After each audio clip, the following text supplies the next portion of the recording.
BBC Breakfast came to a halt on Sunday as host Roger Johnson cut the show to run live coverage from Los Angeles, USA, showcasing terrifying scenes. Roger Johnson and Sarah Campbell were forced to interrupt the normal schedule to bring viewers the latest BBC Breakfast coverage live from Los Angeles, USA, as violent protests broke out over immigration overnight. The scenes saw masses of people gathering in the streets of Paramount after many law enforcement agencies had been taking measures under Donald Trump's administration, who had been given clear instructions to deport immigrants in the country. On day 2 of the unrest and immigration raids, chaos broke out. Host Roger handed over to correspondent Regan Morris, who was live from LA, in the hope of getting a better understanding of what was happening. She explained that the US president had deployed 2,000 guardsmen to carry out the task, which had since sparked public outcry. One clip showed a number of people standing in front of a moving bus carrying detained immigrants. Regan explained in her report, chaos driven by fear, as protests erupted as immigration agents raided local businesses for a second day.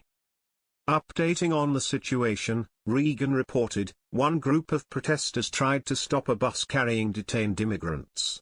Paramount, a city in LA County, which saw the largest protests, is more than 80% Hispanic.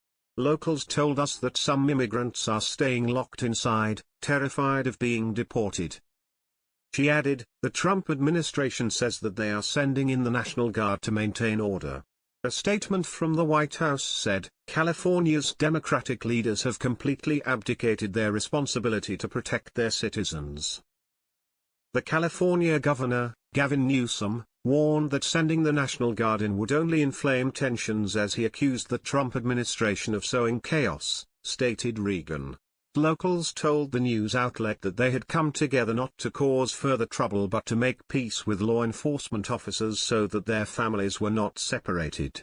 As Regan handed back to Roger and Sarah in the studio, the BBC Breakfast hosts cut to further live footage showcasing a helicopter that was circling around LA, showing people still gathering in the streets, well after dark. Adding further update on the scenes, Roger said, let's take you live to the Paramount area of Los Angeles this morning. These helicopter shots showing just a few people out on the street corners after the deportation of the 200 of these National Guard troops, a decision taken in the White House by President Trump.